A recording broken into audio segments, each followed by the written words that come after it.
What if I told you that the way American presidents celebrate Christmas reveals more about power, politics, and presidential character than any inaugural address ever could?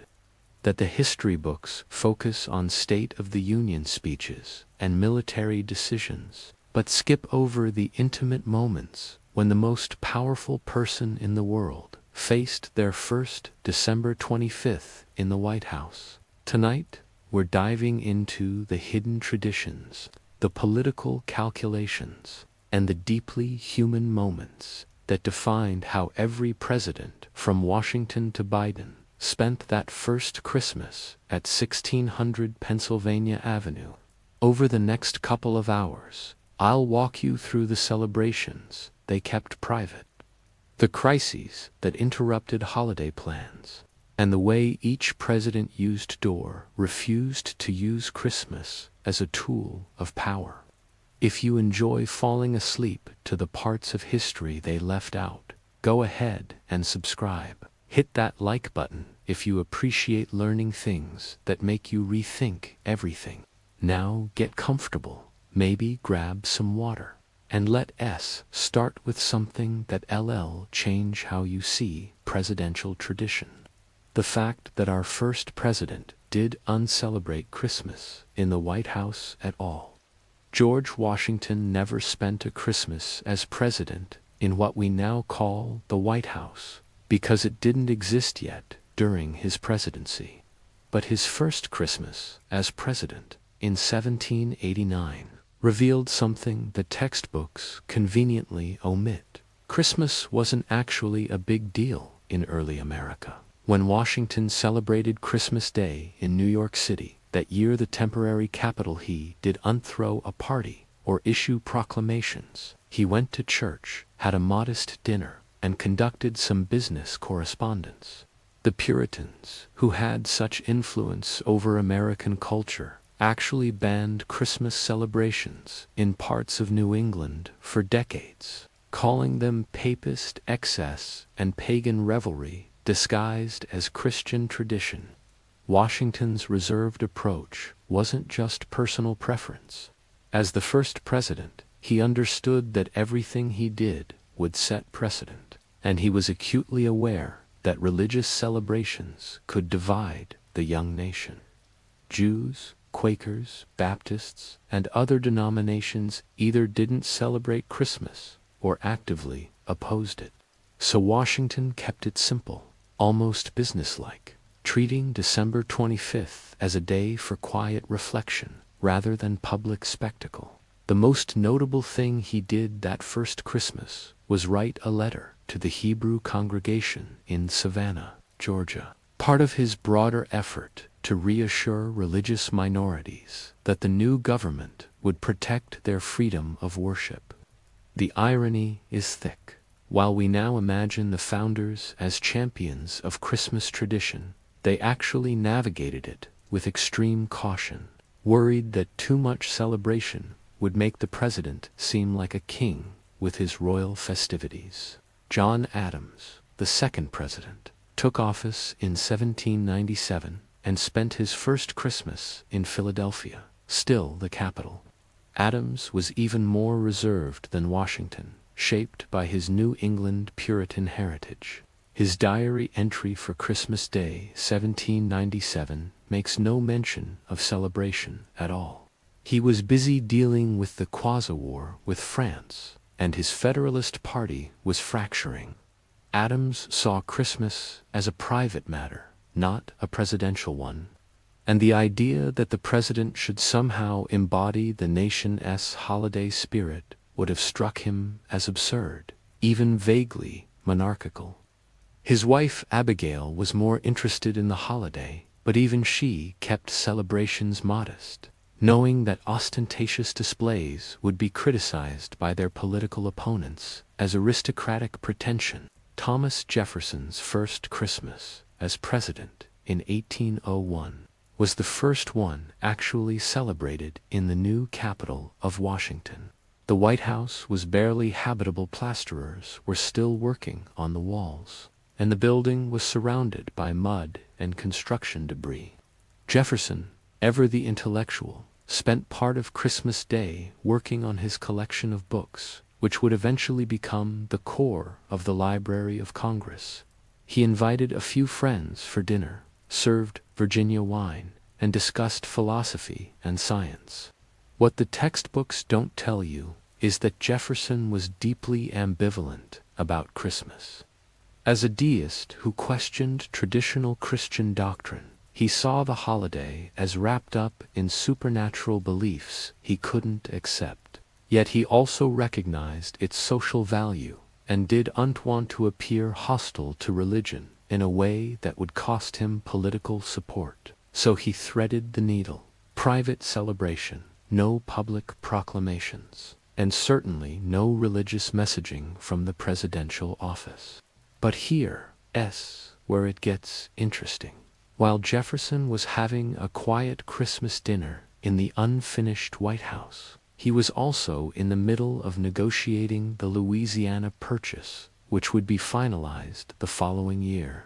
He spent part of that Christmas season reviewing maps and correspondence about Western territories, dreaming of an American empire stretching to the Pacific. The contrast is striking, the president barely acknowledging the Christian holiday, while simultaneously plotting territorial expansion that would transform the religious and cultural landscape of North America.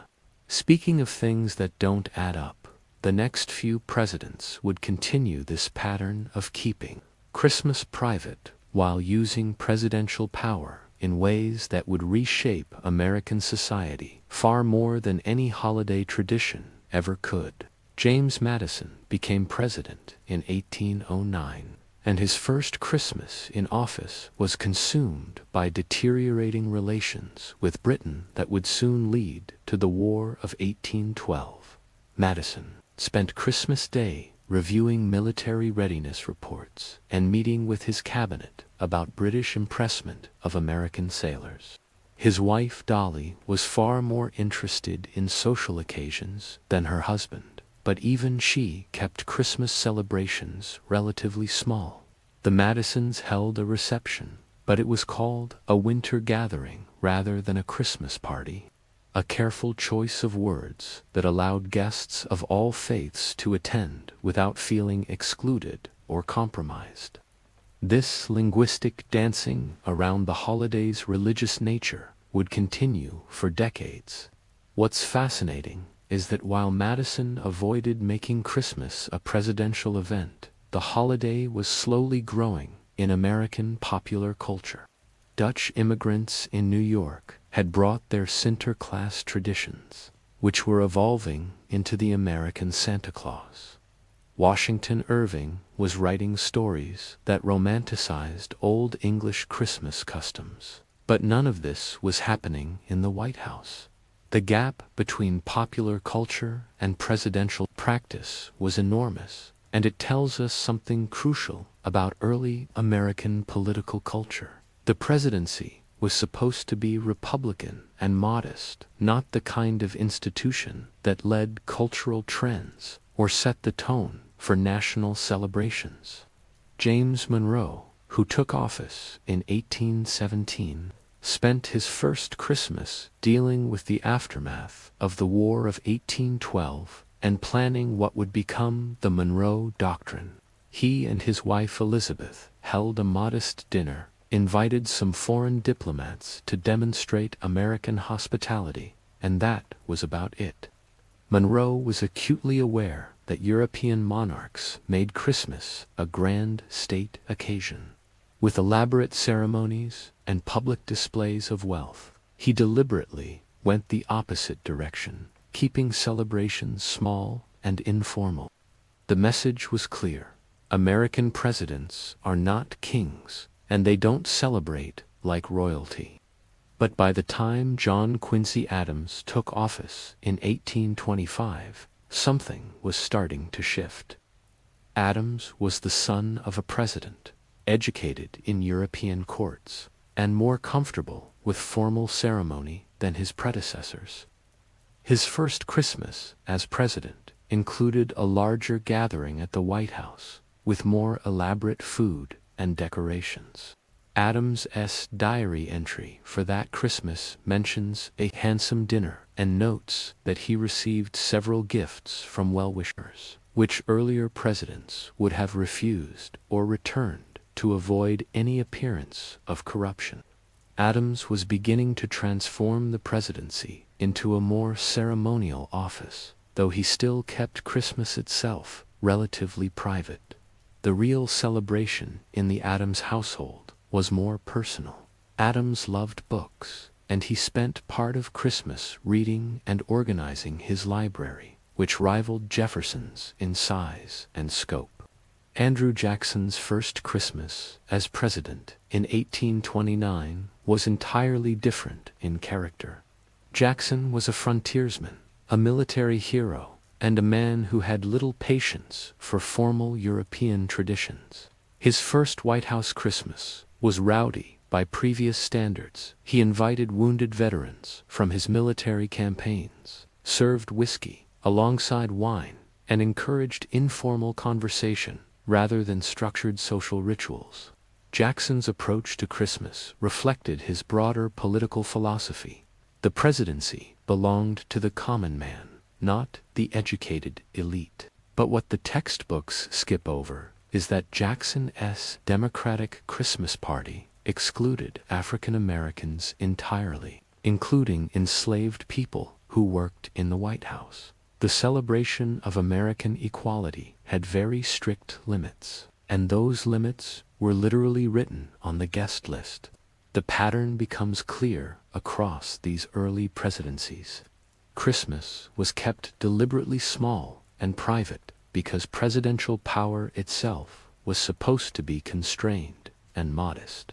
But as the office grew in power and the nation expanded westward, that modesty was becoming harder to maintain.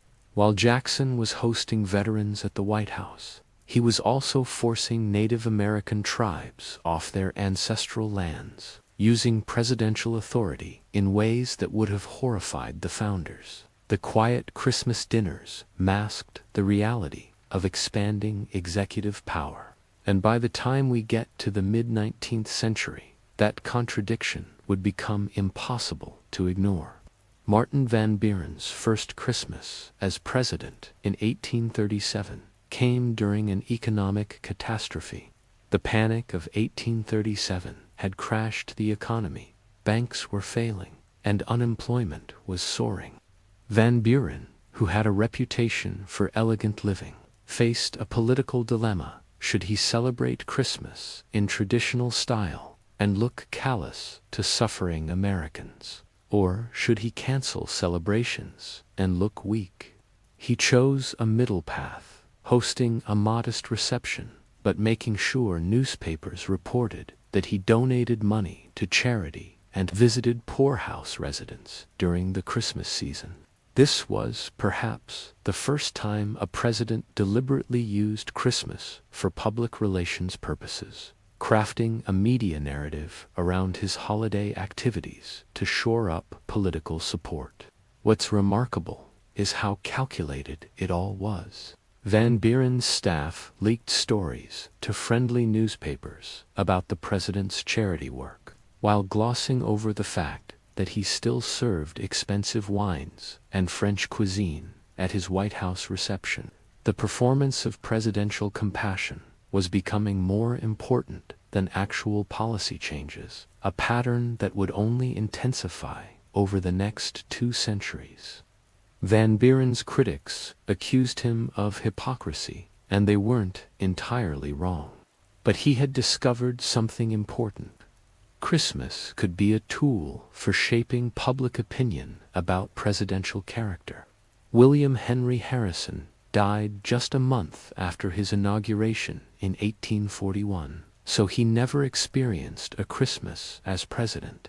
His successor, John Tyler, faced his first Christmas in office that same year under extraordinary circumstances. Tyler wasn't elected president. He inherited the office after Harrison's death, and many politicians considered him illegitimate. His first Christmas in the White House was thus a political statement. Tyler hosted an elaborate party, invited members of Congress from both parties, and used the celebration to assert his authority as rightful president. The guest list was carefully curated to include influential newspaper editors and foreign diplomats. Tyler was using Christmas to demonstrate that he controlled the White House and commanded the respect of the nation, whether his critics liked it or not. James Polk, who became president in 1845, took the opposite approach. Polk was perhaps the hardest-working president of the 19th century, and he saw holidays as distractions from the serious business of governance. His first Christmas in office was spent reviewing military plans for the Mexican-American War, which he was already planning, even though war wouldn't be declared until the following year. Polk's diary entry for Christmas Day 1845 is telling. He mentions attending church service in the morning, then goes on for several paragraphs about tariff policy and territorial expansion. His wife Sarah was more socially inclined, but even she understood that her husband's mind was always on political strategy. The Polks held a small reception, but it was widely noted that the president seemed distracted and eager to return to his office. What's hidden in the history books is that while Polk was planning territorial expansion that Christmas, he was also receiving intelligence reports about slavery's potential expansion into new Western territories. The question of whether new states would be slave or free was already poisoning American politics, but Christmas celebrations proceeded as if this existential crisis didn't exist. The White House parties were racially segregated, of course, and enslaved people who worked in the building served guests without any acknowledgement of the grotesque irony. Polk's Christmas represented a particular kind of American blindness, the ability to celebrate national greatness while ignoring the institution that would ultimately tear the nation apart. Zachary Taylor, who became president in 1849, was another military hero with little patience for social niceties. His first Christmas in office was overshadowed by the crisis over slavery in territories acquired from Mexico. Taylor actually threatened to personally lead troops against southern states if they attempted secession, a stunning statement that showed how close the nation was to civil war even in 1849. His Christmas celebration was minimal: a small family dinner, a brief reception for government officials, and that was all. Taylor was focused on holding the Union together, and he had no time for elaborate holiday festivities. He would die the following July, making him another president who experienced only one Christmas in office, and that one overshadowed by national crisis. By the time we reach the 1850s, a pattern has emerged. Presidents used Christmas either to project strength and legitimacy, like Tyler, to demonstrate compassion and connection to ordinary Americans like Van Buren, or largely ignored it in favor of governing like Polk and Taylor. But none of them had yet figured out how to make Christmas a genuinely unifying national moment that would require a president facing an even greater crisis, one that would force a complete rethinking of what presidential Christmas celebrations could mean.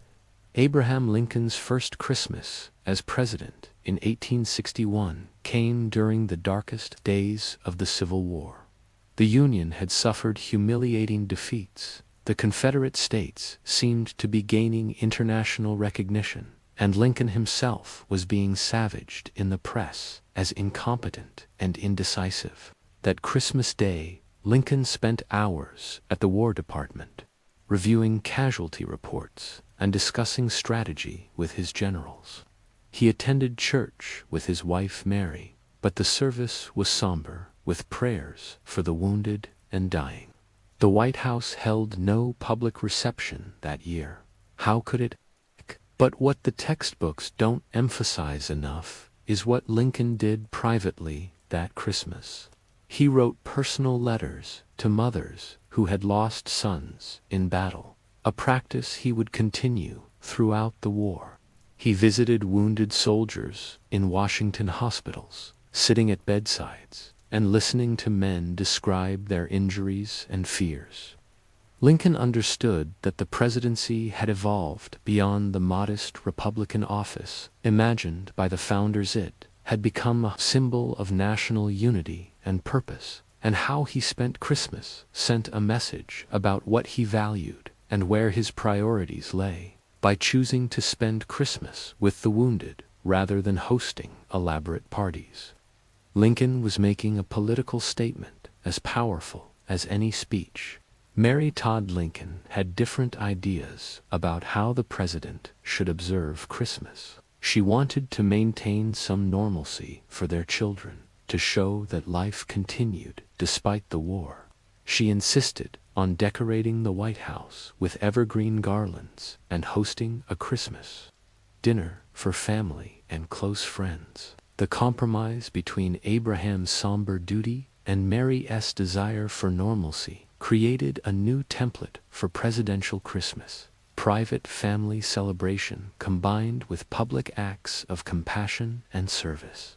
It was a distinctly American approach, democratic yet dignified, acknowledging both personal joy and national suffering.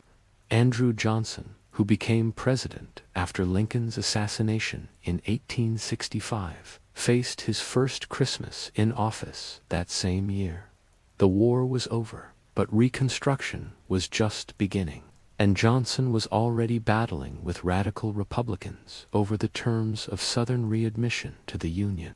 Johnson's first Christmas as president was marked by pardons. He issued Christmas pardons to dozens of former Confederate officials, a controversial act that enraged his Republican opponents. Johnson saw the pardons as a gesture of reconciliation and healing, a way to use Christmas as a symbol of forgiveness. His critics saw it as betrayal of everything the Union had fought for. Christmas had become overtly political, a tool for advancing presidential policy under the cover of holiday generosity. Ulysses S. Grant's first Christmas as president in 1869 was quieter, but revealed something about the changing nature of the office. Grant and his wife Julia held an elaborate Christmas reception at the White House, complete with a decorated tree, still a relatively new tradition in America. The tree was notable because it represented the influence of German immigrants on American culture, and Grant's willingness to embrace it showed how the presidency was becoming a showcase for American diversity and the melting pot ideal. But it was also calculated. Grant's administration was plagued by corruption scandals, and the wholesome family Christmas was meant to soften his image and distract from political controversies. What's fascinating about the Grant years is how Christmas decorations became a media event. Newspapers described the White House Christmas tree in detail, what the Grant children received as gifts, what the president wore. The presidency was becoming less about policy and more about spectacle, less about the man and more about the image. Grant understood this instinctively. As a general, he had learned that symbols and morale mattered as much as strategy and tactics. So he gave the public what it wanted: a picture of presidential domesticity, a first family that seemed normal and relatable despite occupying the most powerful office in the nation. The gap between that carefully curated image and the reality of Grant's whiskey-soaked administration and corrupt cabinet officials was enormous. But that gap itself tells us something important about how the presidency was evolving. By the time Christmas rolls around in the 1870s and 1880s, the stage was set for the holiday to become fully integrated into presidential public relations and political strategy. Rutherford B. Hayes became president in 1877 after the most controversial election in American history up to that point. He lost the popular vote, but won the presidency through a backroom deal that ended Reconstruction and abandoned Southern black Americans to Jim Crow. His first Christmas in office was thus an exercise in legitimacy building. Hayes and his wife Lucy, known as Lemonade Lucy because she banned alcohol in the White House, hosted an elaborate Christmas celebration that was designed to show the president as a moral, upright family man. They emphasized their evangelical Protestant faith, displayed a prominent Christmas tree, and invited children of government officials for a special party. The message was clear. Hayes might have won through political maneuvering, but he was still a good Christian man who embodied American values. What's hidden in this narrative is how calculated it all was. Hayes's staff carefully managed press coverage of the Christmas celebration, ensuring that friendly newspapers emphasized the religious and family aspects while downplaying any mention of the political crisis that had brought Hayes to power. The White House Christmas was becoming a PR campaign, a way to bypass hostile press coverage and speak directly to the American public through carefully curated images of presidential domesticity. This was early media manipulation, and it worked. Hayes's approval ratings improved after the Christmas coverage, even though his policies hadn't changed at all. James Garfield was assassinated before he could experience his first Christmas as president. Chester Arthur, who succeeded him in September 1881, faced his first Christmas in office that December. Arthur was a fascinating character, a political operative and machine politician who surprised everyone by becoming a reformer as president. His first White House Christmas reflected his sophisticated New York background. Arthur hired Louis Comfort Tiffany to redecorate the White House, and the Christmas celebration showcased the new, opulent style. Crystal chandeliers, elaborate floral arrangements, French cuisine, and expensive wines. Arthur's Christmas was more like a European royal court than the modest Republican celebrations of earlier presidents. The reaction was mixed. Some Americans loved the elegance and saw it as proof that the American presidency could match European royalty in sophistication. Others saw it as aristocratic excess, a betrayal of democratic values. Arthur didn't particularly care he was dying of kidney disease, though he kept it secret, and he wanted to enjoy the elegance and beauty that wealth could provide. His Christmas celebrations were defiant, almost decadent, a middle finger to the idea that presidents should be modest and restrained. What the textbooks skip is that while Arthur was hosting these elaborate parties, he was also signing the Chinese Exclusion Act and supporting policies that excluded immigrants and reinforced racial hierarchies. The beautiful Christmas party masked some very ugly politics. Grover Cleveland's first Christmas as president in 1885 is notable because Cleveland was a bachelor when he took office, the only president to marry while in the White House, which he did in 1886. His first Christmas was thus awkward, trying to host celebrations without a first lady to manage social duties. Cleveland relied on his sister Rose to serve as hostess, but she was overwhelmed by the demands. What's interesting is that Cleveland was deeply uncomfortable with the social aspects of the presidency. He saw himself as an administrator and policymaker, not a cultural leader or social host. His Christmas celebrations were dutiful rather than enthusiastic, and he often retreated to his private quarters as soon as he could escape the public festivities. But Cleveland's discomfort revealed something important. By the 1880s, Americans expected the president to perform Christmas in a particular way. It wasn't enough to govern well, you also had to embody national ideals through your personal celebration of holidays. Cleveland resisted this expectation, and it hurt his public image. His presidency is often remembered as competent but cold, lacking the personal warmth that Americans increasingly expected from their leaders. The performative aspects of the presidency were becoming as important as the substantive aspects, and Cleveland's failure to understand this cost him politically. Benjamin Harrison's first Christmas as president in 1889 marked a turning point. Harrison's wife Caroline was intensely interested in Christmas traditions, and she transformed the White House into a showcase for Victorian Christmas culture. She had electric lights installed. The White House was one of the first buildings in America to have electric Christmas lights. She made sure the press covered this technological marvel. Caroline Harrison understood that the first family's Christmas celebration was news, and she gave reporters plenty to write about. The enormous Christmas tree in the Blue Room, the presents for children, the elaborate decorations throughout the building. What's hidden is that Caroline Harrison was also dying of tuberculosis during this time, though she kept it secret as long as possible. Her elaborate Christmas celebrations were partly an attempt to maintain normalcy and create happy memories for her family while she still could.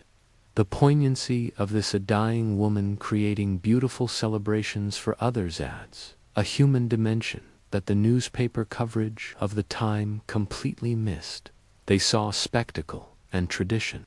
They didn't see illness and mortality. But that gap between public image and private reality was becoming the defining feature of the presidential Christmas, a pattern that would only intensify as the office grew more powerful and the media scrutiny more intense.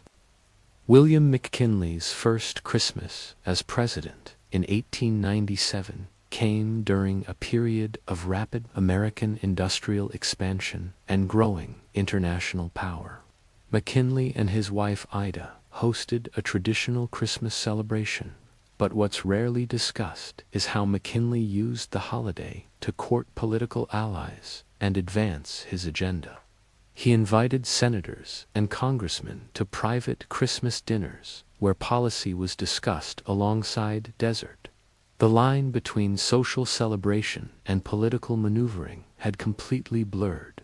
McKinley understood that Christmas provided cover for political dealing. Who could criticize the president for inviting someone to a holiday party? But those invitations weren't random.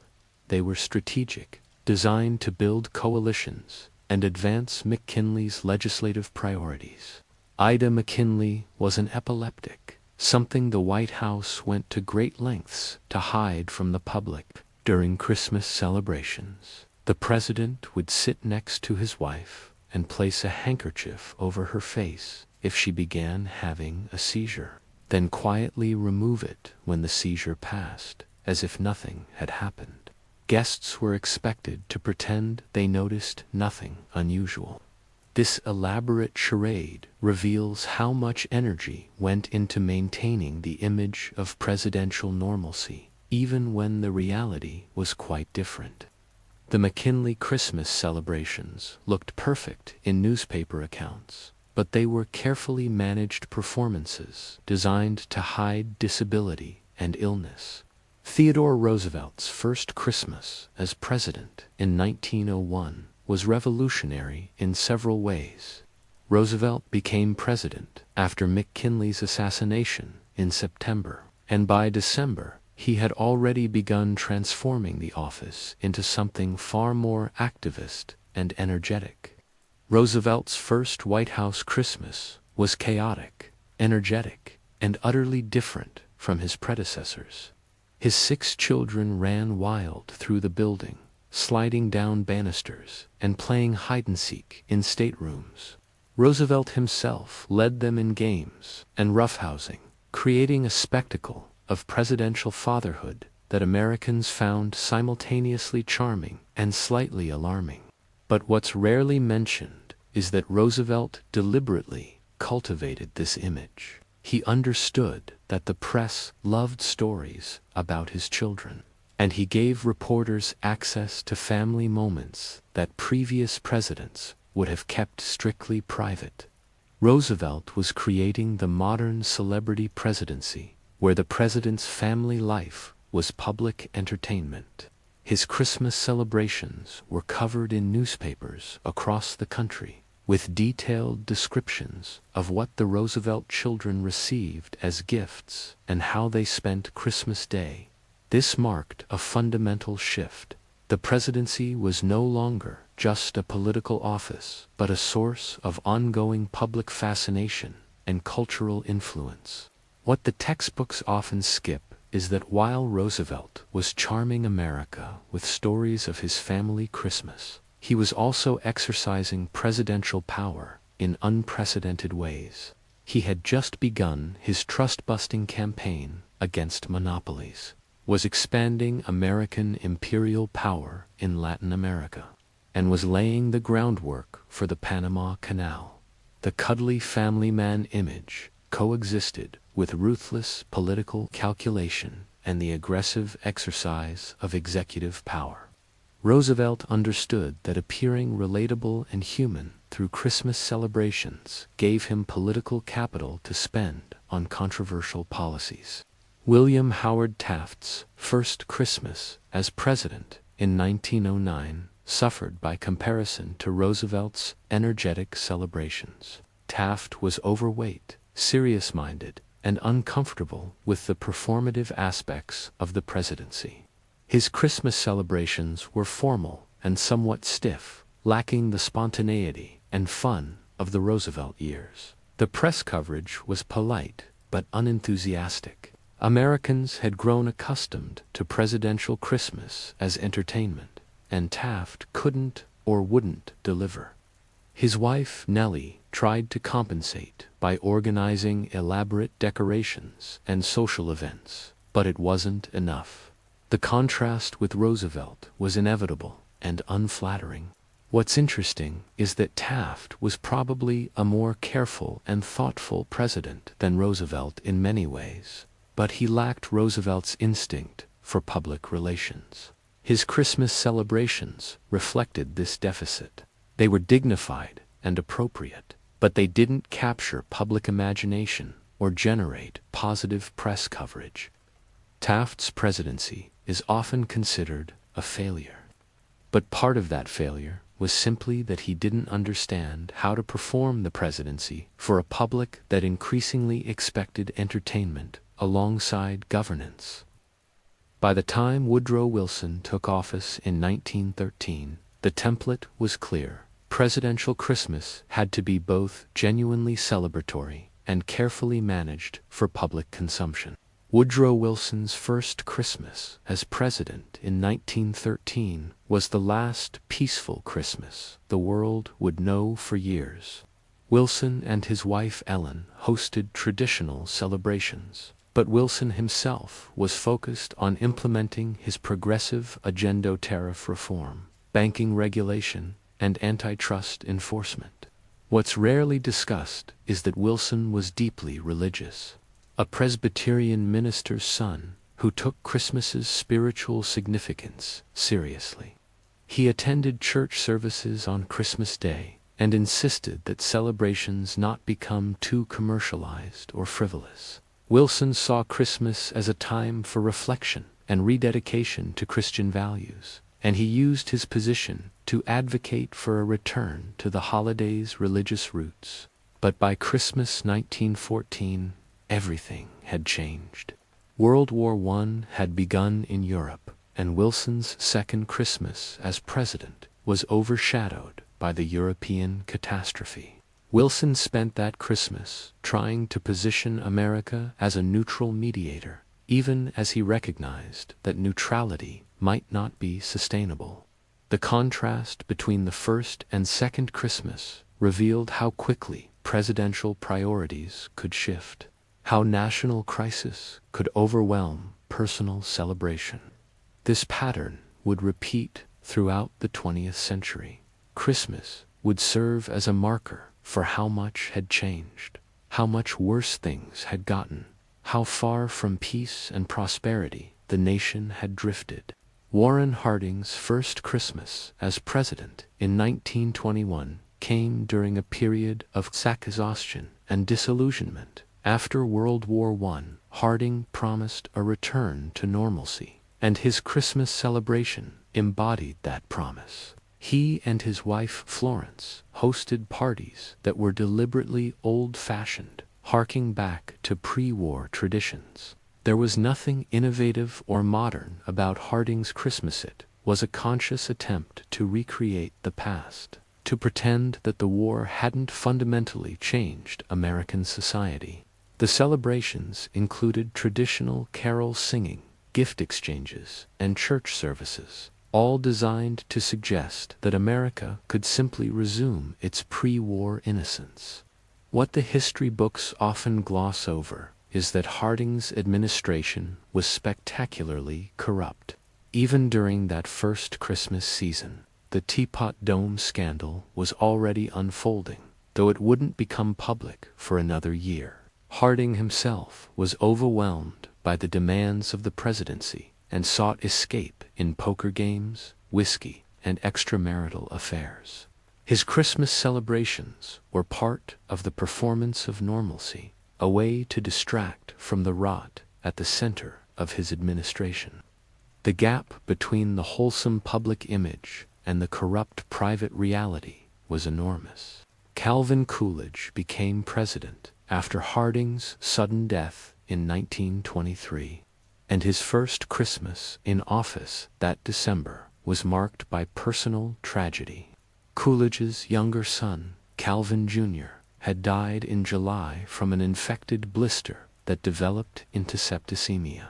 The president was devastated, and Christmas 1923 was a somber affair. Coolidge and his wife Grace tried to maintain some celebration for their surviving son John, but the joy was forced and the grief was palpable. What's remarkable is how much the press coverage respected the family's grief, maintaining a respectful distance rather than exploiting their suffering for stories. This restraint seems almost impossible to imagine in our current media environment. But Coolidge's grief didn't prevent him from governing.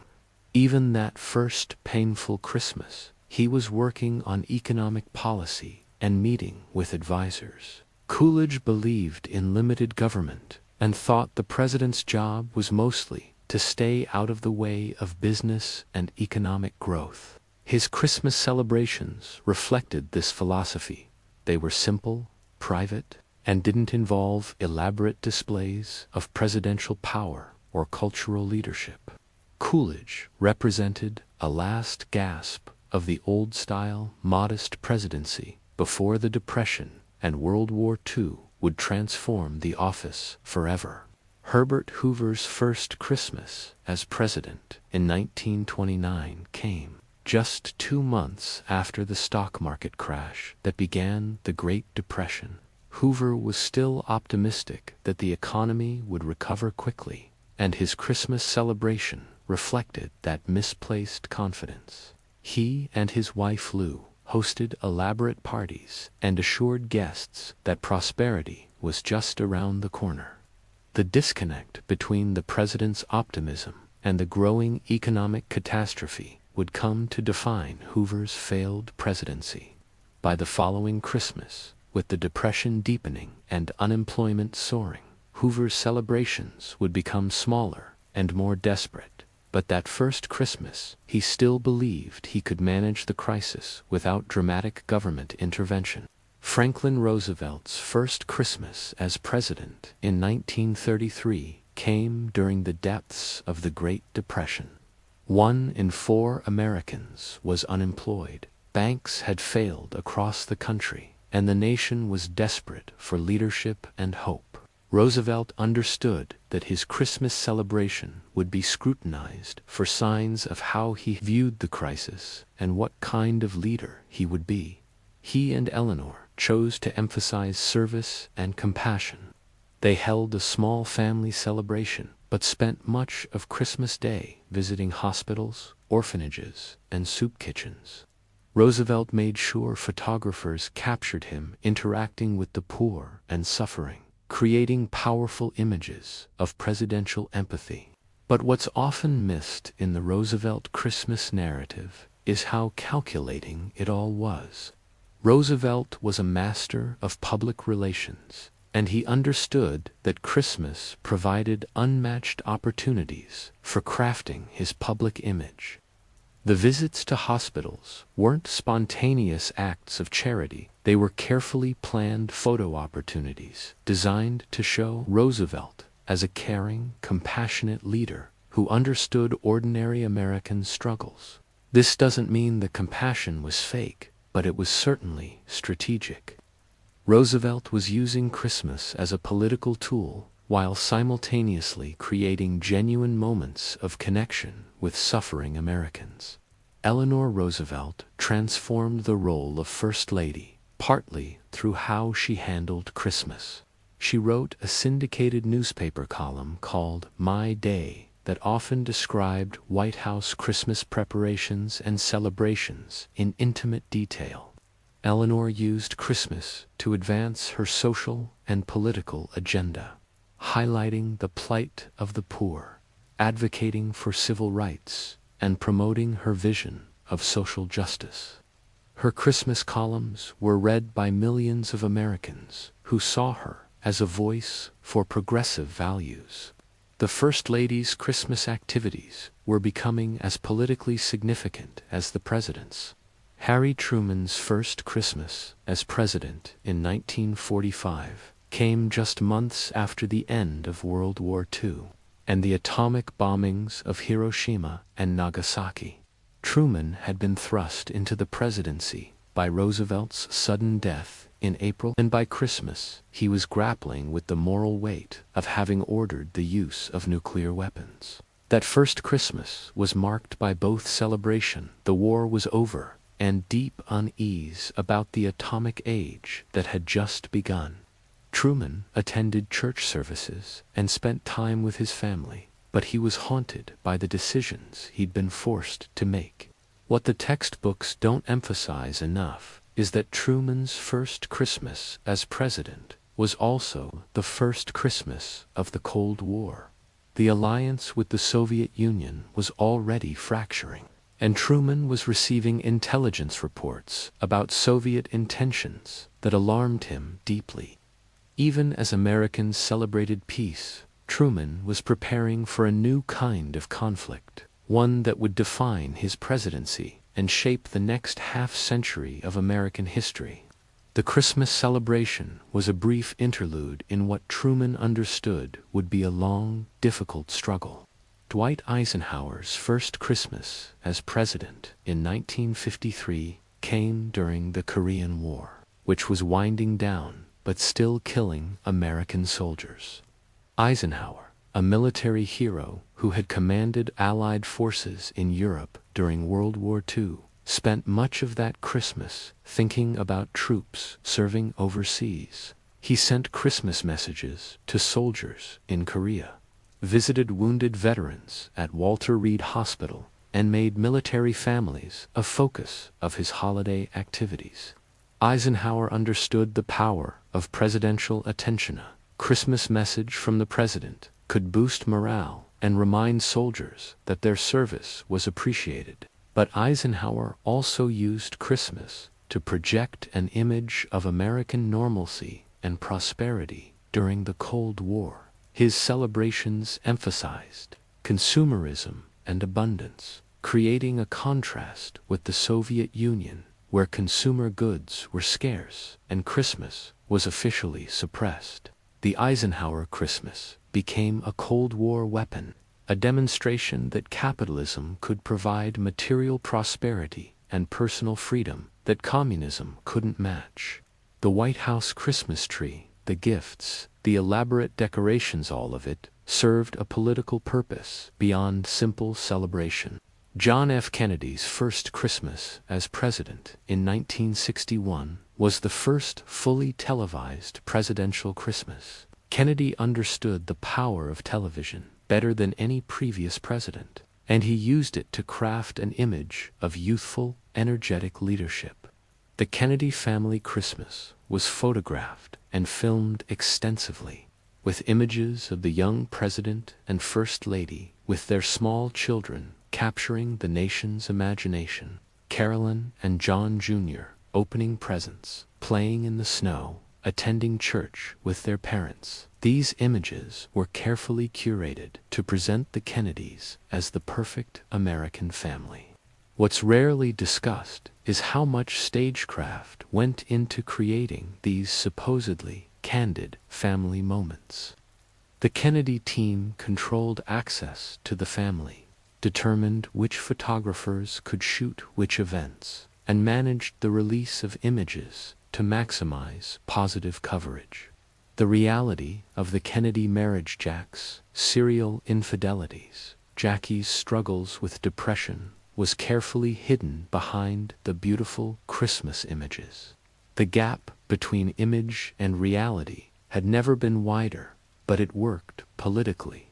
Americans loved the Kennedy Christmas spectacle. Lyndon Johnson's first Christmas as president in 1963 came just 1 month after Kennedy's assassination.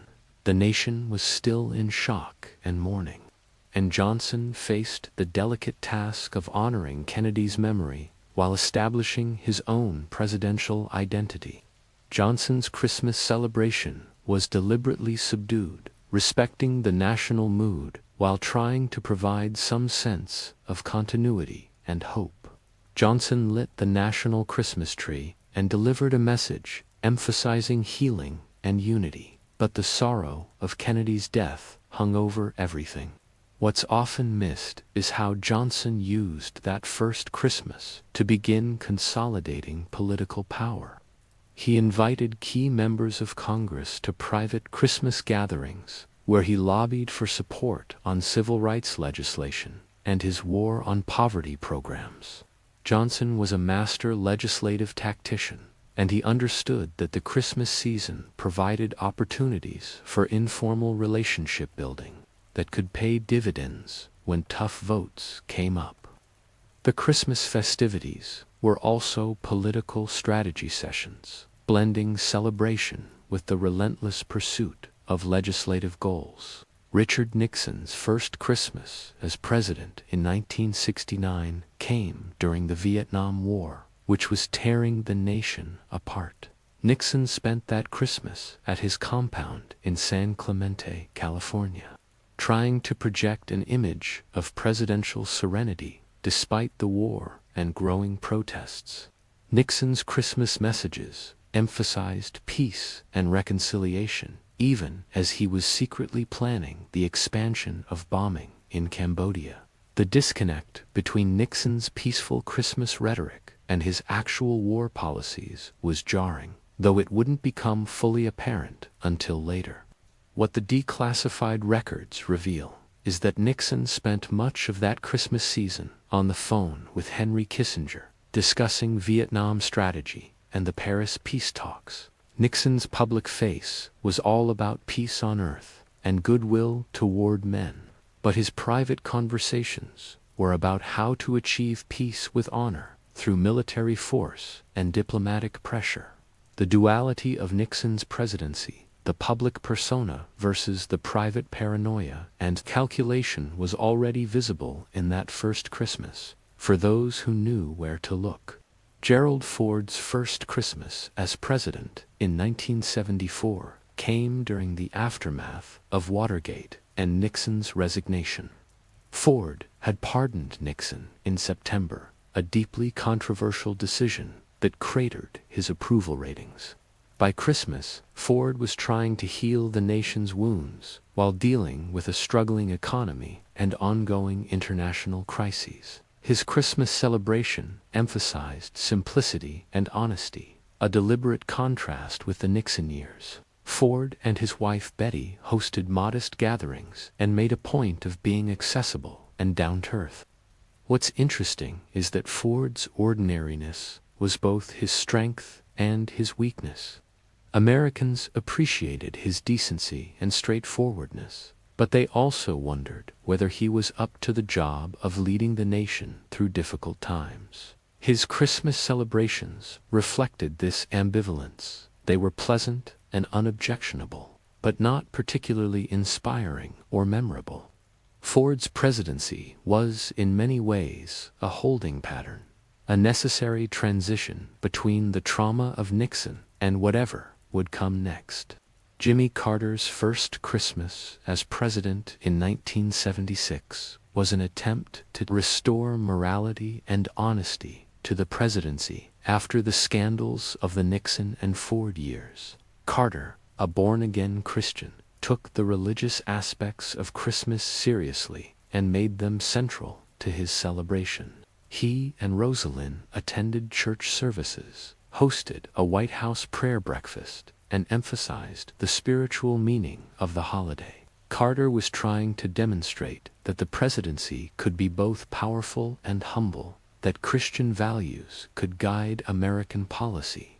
But Carter's earnest religiosity struck some Americans as preachy and self-righteous.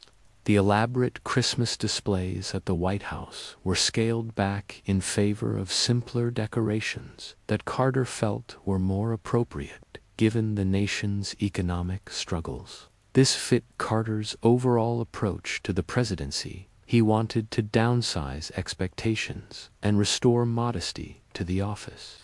The problem was that Americans had grown accustomed to presidential grandeur, and Carter's stripped-down Christmas felt like a rejection of traditional celebration rather than a return to authentic values.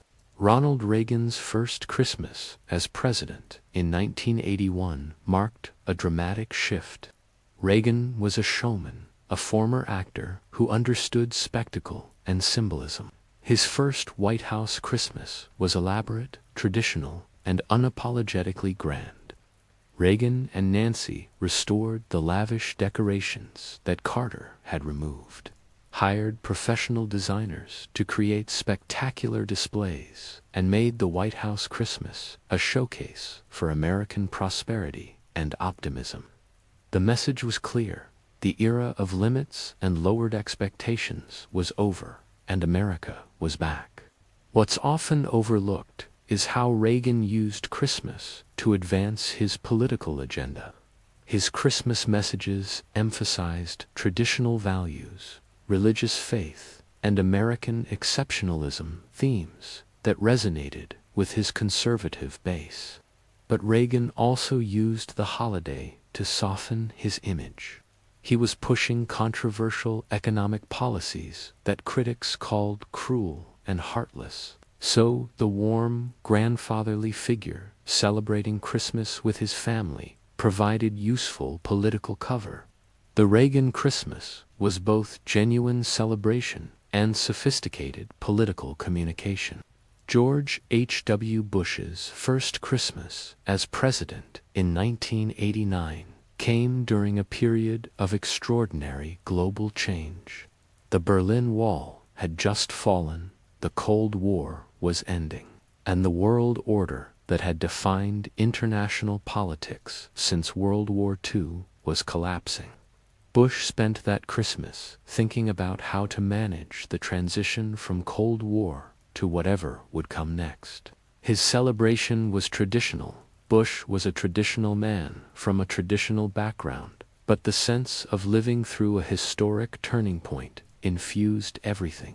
What's rarely discussed is that Bush was also planning military intervention in Panama that would begin just days after Christmas. While Americans were opening presents and enjoying holiday gatherings, Bush was reviewing military plans and preparing to authorize an invasion that would topple Manuel Noriega's government.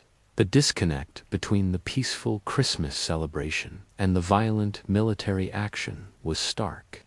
But this had become normal for the modern presidency, the Christmas performance of peace and goodwill coexisting with the exercise of military power. Bill Clinton's first Christmas as president in 1993 came during a period of economic recovery and relative peace. Clinton used the holiday to showcase his moderate policies, and his ability to work with Republicans. His Christmas celebrations emphasized inclusivity. The White House hosted interfaith events and made a point of acknowledging that not all Americans celebrated Christmas. This was calculated to appeal to Clinton's diverse coalition, while avoiding the culture war fights that were beginning to heat up over holiday displays and public religious expression. What the inside accounts reveal is that Clinton was personally conflicted about the ceremonial aspects of the presidency. He was far more interested in policy details than in staging Christmas celebrations, but he understood their political importance. Hillary Clinton took the lead on managing White House Christmas events, turning them into opportunities to advance her own policy agenda around children's health and education. The Clinton Christmas became a team effort, with both the President and First Lady using the holiday to pursue their political goals. George W. Bush's first Christmas as president in 2001 came just 3 months after the September 11th terrorist attacks. The nation was still traumatized, still mourning, and Bush was preparing for what he had already called the War on Terror. That Christmas was marked by grief and determination, with Bush visiting wounded soldiers and families of 9/11's victims. The traditional Christmas celebration felt hollow, given what had happened, but Bush tried to use the holiday to provide some comfort and hope. His Christmas messages emphasized resilience and unity, themes that would define his response to 9/11's. What's often forgotten is that by that first Christmas, Bush had already ordered the invasion of Afghanistan and was laying the groundwork for what would become the Iraq War. The cheerful Christmas images masked the reality of a nation at war and a president committed to military action that would define his presidency and reshape the Middle East. The disconnect between the holiday performance of peace and the reality of ongoing war had become routine, but that doesn't make it any less striking. Barack Obama's first Christmas as president in 2009 came during the Great Recession. The economy was in freefall when Obama took office in January, and by Christmas the situation had stabilized somewhat, but unemployment was still high and millions of Americans were struggling. Obama used Christmas to project optimism and empathy, visiting homeless shelters and talking about shared sacrifice and mutual responsibility. His Christmas messages emphasized that Americans had weathered difficult times before and would do so again. But Obama's Christmas celebrations also reflected his unique position as the first black president. The Obama family brought their own traditions to the White House, blending African American cultural practices with more traditional presidential Christmas celebrations. The sight of a black first family decorating the White House Christmas tree and hosting holiday parties was powerful for many Americans, a symbol of how much the nation had changed. For others, it was uncomfortable or even threatening. The culture wars that had been simmering for decades were increasingly fought over how Christmas should be celebrated and who had the authority to define American traditions. Donald Trump's first Christmas as president in 2017 came after a tumultuous first year in office. Trump had promised to restore Merry Christmas to public life, claiming that it had been suppressed by political correctness. His Christmas celebration was designed to make a political statement about culture war issues. Trump explicitly framed his presidency as defending Christmas against secularization and liberal attacks on religious tradition. This was a deliberate provocation, turning Christmas into another front in the partisan battles that defined his presidency. What's striking is how Trump weaponized Christmas in ways that previous presidents, even conservative ones, had avoided. For Trump, Christmas wasn't about unity, or shared values. It was about us versus them. Real Americans versus liberal elites who supposedly hated Christmas. This approach thrilled his supporters and enraged his critics, which was exactly the point. Trump understood that polarization could be politically advantageous, and he used Christmas as just another tool for dividing Americans into camps and energizing his base. Joe Biden's first Christmas as president in 2021 came during the COVID-19 pandemic, which had already killed hundreds of thousands of Americans and disrupted normal life for nearly 2 years. Biden used Christmas to emphasize healing and national unity after the chaos of the Trump years. His celebration included traditional elements, but also acknowledged the ongoing pandemic and the families who couldn't gather safely. Biden's Christmas messages focused on empathy, service, and the hope that the nation could emerge from the pandemic stronger and more united. But by that Christmas, it was already clear that Biden's hopes for unity were unlikely to be realized. The nation remained deeply divided. The pandemic was still raging despite vaccines, and the political polarization that Trump had exploited showed no signs of diminishing. Biden's Christmas celebration felt like a nostalgic attempt to return to an earlier era of presidential Christmas, one where the holiday could unite rather than divide. Whether that kind of unity is still possible remains an open question.